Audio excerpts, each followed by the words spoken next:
Good morning, student of class 3.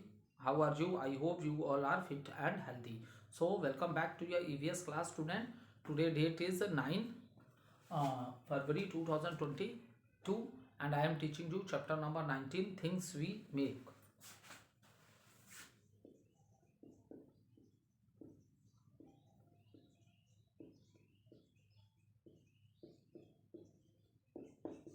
So let's do little recapitulation what we have done in the previous video. So in the previous video, student, we will discuss that how the early man come to know, learn to grow the crops. So lot of change come in the life of a early human being. So once because in the earlier time, in the beginning time, early man also moved from one place to another in search of food, and even early human beings hunted the animals for their flesh.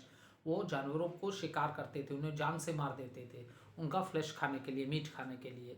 ठीक है, तो ये सब पहले हुआ करता था। But as the early human being learn how to grow the crops, तो उसकी लाइफ में बहुत चेंजेस आई there now they this due to this once the early human beings learn how to grow the crop, their life become settle। अब वो लोग एक जगह पे रहने लगे, और कुछ एनिमल्स वो बहुत लंबे समय से रह रहे थे फॉरेस्ट में, तो उनको कुछ एनिमल्स ऐसे थे जिससे उन्हें खतरा नहीं था, तो उन्होंने उन एनिमल्स को अपने संग रखना स्टार्ट कर दिया। ठीक है, और उससे उनको मिल्क भी मिल जाता था, एग्स भी मिल जाते थे। ठीक है, बाद में मर जाए एनिमल तो उसकी स्किन को भी यूज़ कर लेते थे। So that things. तो उसके बाद देखो, अब स्लोली स्लोली क्या इन्वेंशंस होते रहे। ठीक है, अब क्रॉप का इन्वेंशन हुआ, तो वहाँ से अब अर्ली मैन को नीड पड़ गई कि अब इतनी ज़्यादा क्रॉप हो गई, इतने ग्रेन्स हैं, तो कहाँ पे स्टोर करेंगे अपने ग्रेन्स को, तो उनको कंटेनर चाहिए था। So they in the beginning they make basket of the straw. बड़ी बड़ी जो जंगलों की घास होती है ना, उसको यूज़ करके उन्होंने बास्केट बनाई, but that is also not a good one. फिर आफ्टर डैट उन्होंने जो आप लोग सुनते हो लोग, कोकोनट, कोकोनट का शेल बहुत हार्ड होता है, तो लेकिन इतना ज़्यादा ग्रेन, वो तो बहुत स्मॉल स्मॉल होता है, उसमें ज़्यादा ग्रेन तो स्टोर नहीं कर सकते, तो they again they required something very good. So फिर अब उन्होंने क्या दिमाग लगाया, they try to make the pots with the help of a clay. So yes, they are able to do that, उनको ये करना आ गया। लेकिन जो क्ले वाले पॉट्स बन रहे थे वो इतने ज़्यादा वीक थे कि अगर वो पॉट्स ब्रेक हो जाते थे, उनके ग्रेन्स फिर खराब हो जाते थे। Now again they are in a mood of doing something new. So after that, due to the discovery of the fire से, जब फायर की डिस्कवरी हो गई तो उससे भी उनकी लाइफ में बहुत सी चेंजेस आई। मे भी हो सकता है अर्ली ह्यूमन बींग ने कभी कोई पॉट बनाया होगा, वहाँ कुछ ह्यूमन बींग्स बैठ के आग जलाई होगी, और जब आग की हीट गई होगी क्ले पे, तो वो एकदम से हार्ड हो गई। तो यहाँ से अर्ली ह्यूमन बींग्स को आइडिया मिल गया होगा कि after making the clay pots, if we baked, अगर हम इसे आग में पका लेते हैं, गर्म करते हैं आग से, तो क्या होता है, मिट्टी का मॉइस्चर निकल जाता है। मिट्टी के अंदर का जो पानी, क्योंकि मिट्टी में भी पानी होता है, ठीक है, उसका मॉइस्चर जब पूरा इवापोरेट हो जाएगा, भाप बन के निकल जाएगा, तो वो अपने आप ही बहुत स्ट्रांग हो जाएगा। तो इस तरह करते करते उसको पॉट्स बनाने आ गए। ठीक है, फिर आफ्टर डैट क्या हुआ, अब फिर अभी मतलब एकदम फाइनल नहीं आ गए थे आगे। अब मैंने जैसे कि 13 चैप्टर में भी तुम लोग को बताया था कि अर्ली ह्यूमन बींग्स की लाइफ में बहुत सी चेंजेज आई due to the discovery of the wheel.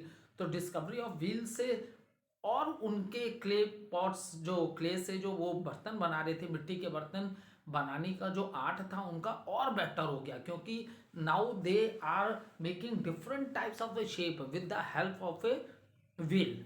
और इसी व्हील को क्या बोला, potter wheel. Potter means a person who make a clay pots. ठीक है, तो उसको हमने पॉटर बनाया। तो उस अब उन्होंने बहुत अलग अलग शेप्स के चीज़ें बनाई, जो भी हमने ऑलरेडी उसमें प्रीवियस वीडियो में डिस्कस कर ली है। ठीक है, अब नाउ इन टुडे वीडियो, अब और फिर उन्होंने इवन देन बेटा टी टी कप्स बनाए थे, टी पॉट्स बनाए थे, बेसिस बनाए, ग्लेज पॉट्स बनाए, चमकदार शाइनिंग कलर यूज़ किए, शाइन कर रहे थे वो।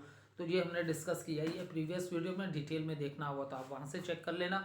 और we also get up, they also made a very beautiful jewellery which is made of the clay, and this the jewelry which is made from the clay, and the name of this jewelry is known as a terracotta. So up to this we have completed in the previous video. Now from today video we will start the topic decorating the surrounding.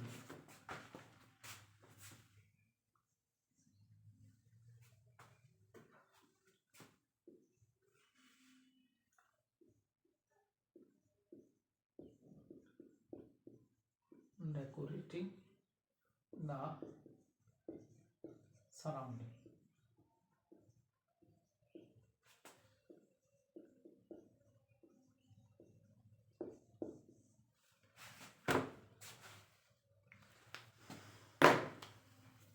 अब देखो देखो जो जैसे देखो आप present time में हम लोग इतनी ज़्यादा पॉपुलेशन हो गई, इतना पॉल्यूशन होता है, तो हम लोग हमेशा बात करते हैं कि सराउंडिंग्स को क्लीन रखना है, then only we can be fit and healthy और all that thing. Otherwise the places where the facilities are not good, surroundings are not good, the people suffer from different types of diseases. So at that time population बहुत कम थी, और सोचो आज से हजारों साल पहले भी लोग अपनी सराउंडिंग्स को क्लीन रखते थे और डेकोरेट करते थे।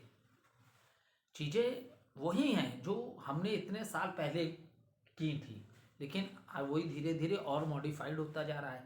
आज उस समय पॉपुलेशन बहुत लेस थी, तो इसलिए हमारी सराउंडिंग्स इतनी डर्टी नहीं थी। ठीक है, आज प्रेजेंट टाइम में पॉपुलेशन इतनी ज़्यादा इंक्रीज हो गई है, साइंस ने इतने इन्वेंशन कर लिए हैं, फैक्ट्रीज हैं, रोडवेज हैं, इतने मीन ऑफ ट्रांसपोर्ट हैं, इतनी चीज़ें हैं जिसकी वजह से हमारी सराउंडिंग्स अब क्या होती जा रही हैं, पॉल्यूटेड होती जा रही हैं। तो ऐसा नहीं है कि प्रेजेंट टाइम में ही हम इसके लिए इतना करते हैं कि हमें अपने सराउंडिंग्स को क्लीन रखना है। ओल्ड टाइम में उस समय भी, आज से हजारों साल पहले भी जो अर्ली ह्यूमन बींग्स थे वो भी अपने सराउंडिंग्स को लेके बड़े एक्टिव रहते थे, वो अपने सराउंडिंग्स को क्लीन रखते थे। ठीक है, so that thing we will discuss in this short topic, that is decorating the surroundings. अब अर्ली ह्यूमन बींग्स थे, वो भी अपनी सराउंडिंग्स को क्लीन करते थे और decorate them in his own way. ठीक है, अब देखो बेटा, वो जो आर्ट्स पुराना चला आ रहा है, देखो आज आप लोग आर्ट्स करते हो, म्यूजिक करते हो, आपकी ड्राइंग की एक बुक होती है, एक कॉपी होती है, एवरीथिंग तुम्हें टेक्निक्स हैं सारी सिखाई जाती हैं, क्योंकि लेकिन अर्ली ह्यूमन बींग्स को तो कोई सिखाने वाला तो था नहीं, सारी चीज़ें उनके लिए न्यू थी। तो अब मेरे कहने का मतलब कि आप ये नहीं कह सकते हो कि ये सारी टेक्निक्स अब 21st सेंचुरी में आई हैं। हाँ, आज मॉडिफाइड हो गई हैं वो, और बेस्ट मेथड उनको सिखाने का मॉडिफाइड हो गई हैं, लेकिन ये सारी चीज़ें हजारों साल पहले भी अर्ली ह्यूमन बींग्स ने की थी। वो भी गाने गाते थे, वो भी डांस करते थे, वो भी म्यूज़िक, भाई ड्रम बीट से म्यूज़िक निकालते थे, और वो भी पेंटिंग्स बनाया करते थे। तो ये आज क्या है, आज ज़्यादा मॉडिफाइड हो गया है, लेकिन आज से हजारों साल पहले भी अर्ली ह्यूमन बींग्स, मतलब ये आर्ट नया नहीं है। आप ये नहीं कह सकते कि पेंटिंग और ये सब करना ये सारा नया आर्ट है, 21st सेंचुरी में आया, नहीं बेटा, ये हजारों साल पहले से चला आ रहा है। ठीक है, तो दैट इज द रीजन। तो अब अर्ली ह्यूमन बीइंग भी अपने सराउंडिंग को क्लीन करते थे और डेकोरेट करते थे। हाँ देखो, मैंने क्या बोला, आज ज़्यादा मॉडिफाइड हो गया है। ठीक है, अब आज जैसे कोई फंक्शन होता है तो पूरी हम लोग लाइटनिंग्स लगा देते हैं, झालरें लगा देते हैं, नियॉन लाइट्स लगा देते हैं, तो आज ज़्यादा मॉडिफाइड हो गई हैं चीज़ें, लेकिन उस समय ये सब चीज़ें नहीं थी। तो उस समय भी लोग अपनी सराउंडिंग को डेकोरेट करते थे, लेकिन उस समय और आज में डिफरेंस है। उस समय डिफरेंट मेथड था डेकोरेट करने का, आज और मॉडिफाइड मेथड हो गया है। ठीक है, अब अर्ली मैन, ठीक है, अब देखो early man, early man, early man decorate, early man made painting, made painting, paintings, made paintings on his cave walls. ठीक है, अब इस समय अर्ली मैन क्या है, पहले गुफाओं में रहता था, फिर वो उसे घर भी बनाने आ गए, तो फिर अपने घर के वॉल्स पे करने लगा। ठीक है। और क्योंकि पहले जो सबसे पहले जो हाउस अर्ली ह्यूमन बींग्स ने बनाना सीखे थे वो मडी हाउस थे। उस समय सारी चीज़ें मैक्सिमम चीज़ें हम लोग मड को यूज़ करके बनाते थे, ठीक है। तो अर्ली मैंस पहले कहाँ रहता था? गुफाओं में रहता था। अब देखो बेटा, आज अगर आपसे कुछ बोला जाता है कि चलो आपको कोई पेंटिंग बनानी है, तो आप सबसे पहले एक पेपर लेते हो और पेंटिंग बनाने बैठ जाते हो। अब उस समय तो पेपर का इन्वेंशन ही नहीं हुआ था। आप बात समझ रहे हो? उस समय पेपर का इन्वेंशन ही नहीं हुआ था। तो जिस गुफाओं की दीवारें जो हुआ करती थी, उन्हीं दीवारों में early man made painting on his cave के वॉल्स पे पेंटिंग बनाया करता था अर्ली ह्यूमन बीइंग, ठीक है। अब he decorate his wall with pieces of, देखो, wall, the early man made painting on his cave walls. Later he decorate his walls with the pieces of a mirror. ठीक है। अब उसने mirror use करना भी स्टार्ट कर दिए, mirror से सजाने लगा अपनी वॉल्स को।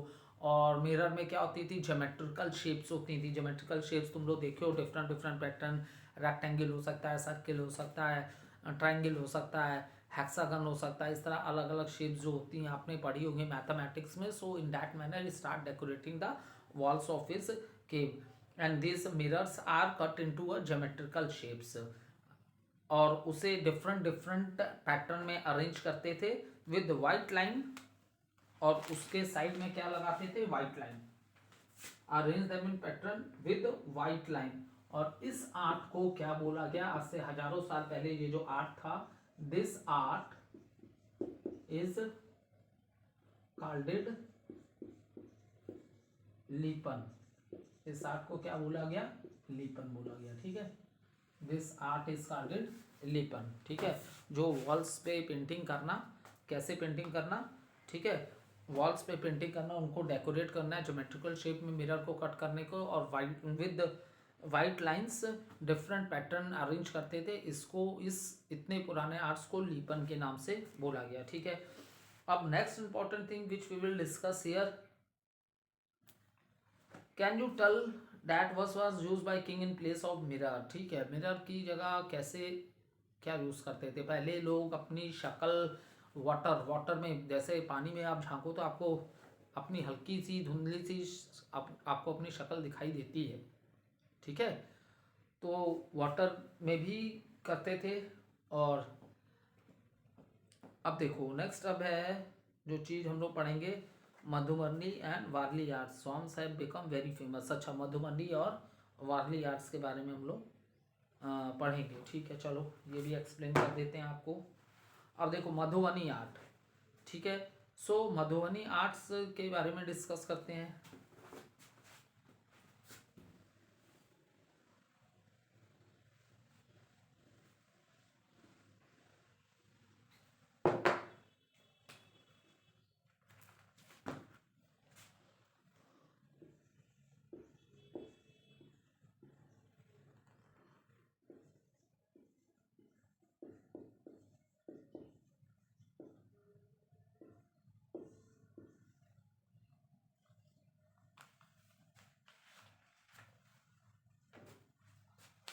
देखो बेटा, ठीक है।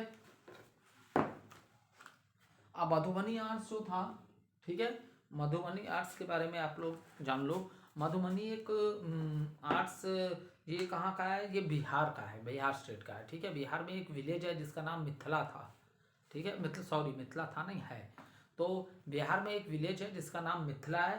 तो ये आर्ट्स वहीं का है, वहीं के लोगों ने इस आर्ट्स को बनाया, ठीक है। और एक्चुअली ये जो ट्राइबल्स लोग हुआ करते थे, आदिवासी लोग, ये जो थे, ये अभी भी देखो, ये जितने भी जो अभी मधुबनी, वारली आर्ट, कलमकारी आर्ट और गोंड आर्ट जो भी डिस्कस करेंगे, ये क्या है? आदिवासी लोग हैं। ये लोग अभी भी फॉरेस्ट में रह रहे हैं। देखो आज 21st सेंचुरी है, लोग इतने आगे पहुंच गए हैं, इतनी ज़्यादा हमने अपनी लाइफ ईजियर और कंफर्टेबल बना दी है, लेकिन बेटा ये लोग आज भी इन फैसिलिटीज़ को इग्नोर करके, ये आज भी प्रेजेंट टाइम में अपनी लाइफ, ये आज भी नेचुरल थिंग्स से जुड़े हुए हैं। ये आज भी अपनी ज़िंदगी कहाँ बिता रहे हैं? जंगलों में बिता रहे हैं, ठीक है, ठीक है। जो आज भी अपनी लाइफ कहाँ बिता रहे हैं? फॉरेस्ट में बता, फॉरेस्ट में ये पीपल्स है, ट्राइबल्स, आदिवासी लोग, ठीक है। इनको शहरों की ज़िंदगी से मच बेटर वही अपने पुराना कल्चर मच अच्छा लगता है, ठीक है। तो ये अब बिहार में एक मिथिला विलेज है, तो वहाँ के स्पेशली वहाँ की ये जो आर्ट है, दिस आर्ट इज़ फेमस। वहाँ की औरतें इसमें सबसे ज़्यादा जो भागीदारी आप कह सकते हो इस आर्ट्स को करने वाली मैक्सिमम वुमेन्स हैं। ठीक है, तो मैक्सिमम वुमेन्स है। और इस आर्ट में देखो पुराने समय के ये जितने आर्ट्स थे तो नेचुरल चीज़ों को लोग अपने आर्ट्स में दिखाया करते थे, नेचुरल चीज़ों को। जैसे नेचर में the things which are present in nature, तो ये लोग अपने सराउंडिंग में ऑब्जर्व करते थे क्या क्या चीज़ें नेचर में प्रेजेंट हैं। जैसे नेचर में रिवर है, रिवर ले लियो, ट्री है, इतने ज़्यादा एनिमल्स हैं। तो ये सारी चीज़ों को लेके और अपने जो रीति रिवाज जैसे इनमें कैसे शादियाँ होती हैं, कैसे ये लोग रहते हैं, तो ये अपना उसी चीज़ों को ये पेंटिंग से शो किया करते थे। ठीक है, उन्हीं सारी चीज़ों को नेचर में जो चीज़ें प्रेजेंट हैं और जो इनकी अपनी लाइफ होती थी, कैसे इनके रीति रिवाज क्या कल्चर, तो उन्हीं चीज़ों को ये अपने पेंटिंग्स में शो किया करते थे। ठीक है, तो जो मधुबनी पेंटिंग है स्पेशली ये पेंटिंग में जो सबसे ज़्यादा इन्वॉल्व है उस विलेज की कौन इन्वॉल्व है, वुमेन्स इन्वॉल्व हैं। ठीक है बेटा, और मधुबनी पेंटिंग में इन्होंने गॉड की पेंटिंग्स भी है, जैसे गॉड शिव राम कृष्ण, तो इनको भी इन्होंने दिखाया है इन पेंटिंग्स में। ठीक है, मतलब तो इन पेंटिंग्स को भी इन्होंने भगवान की भी पेंटिंग्स बनाई थी ये मधुबनी वाली ने। ठीक है, तो तो आई होप इतनी सी बात आपको समझ में आई होगी कि मधुबनी पेंटिंग कहाँ की है। बिहार की, बिहार में एक विलेज है जिसका नाम मिथिला है, और स्पेशली इस पेंटिंग को, इस आर्ट को में कौन इन्वॉल्व है, वो वहाँ की वुमन से इन्वॉल्व है। ठीक है, इसमें गॉड के चित्र भी बनाए गए हैं, जैसे लॉर्ड शिवा है, लॉर्ड शिव, लॉर्ड कृष्ण, ठीक है, लॉर्ड श्री राम, तो भगवान के चित्र भी बनाए गए हैं। और the things which are present in the nature, उन सारी चीज़ों को इसमें दिखाया गया है। तो पहले जो लोग ये कहाँ करते थे, पहले जो इनकी पेंटिंग्स थी वो वॉल्स पे थी, अपने घरों की दीवारों पे, वॉल पे बनाते थे। अब देखो आज तो 21st सेंचुरी आ गया, टाइम में काफ़ी चेंजेस आ गई है, तो अब ये लोग जो कलाकारी कर रहे हैं तो ये पेपर भी यूज़ कर रहे हैं और कैनवस क्लोथ पे भी अपनी पेंटिंग्स बना रहे हैं। These paintings are very popular in other country. India का ये आर्ट दूसरे देशों में, फॉरेन कंट्रीज में, अब्रॉड कंट्री में बहुत लाइक करते हैं वहाँ के लोग। ठीक है, तो ये था आपका मधुबनी पेंटिंग। उसके बाद देखो क्या है, वारली। अच्छा, वारली आर्ट्स, ये कहाँ का था, बिहार, बिहार में मिथिला विलेज।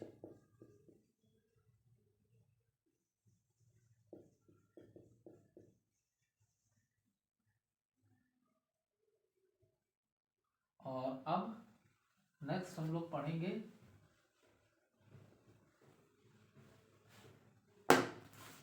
वारली आर्ट है।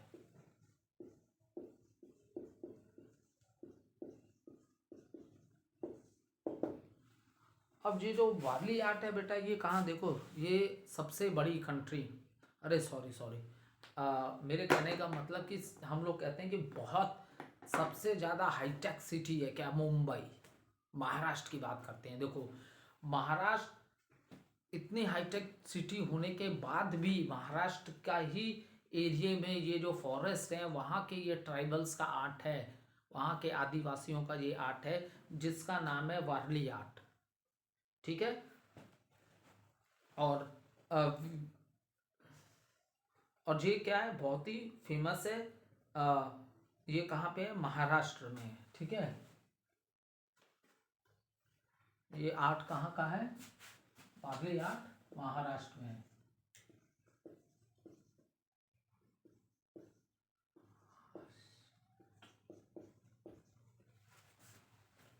महाराष्ट्र में है बेटा आपका वारली आर्ट। ओके, तो यहाँ के ट्राइबल्स भी, क्योंकि महाराष्ट्र इतनी ज़्यादा हाईटेक सिटी होने के बाद, मेट्रो सिटी होने के बाद भी सोचो यहाँ भी के जंगलों में अभी भी क्या कहते हैं, आदिवासी लोग हैं जो शहर की ज़िंदगी से दूर अभी भी फॉरेस्ट में पुराने रीति रिवाजों को फॉलो करके रह रहे हैं। ठीक है, तो अब इनके आर्ट्स में भी क्या दिखाया गया, नेचुरल थिंग्स को ही दिखाया गया। The things which are present in the nature.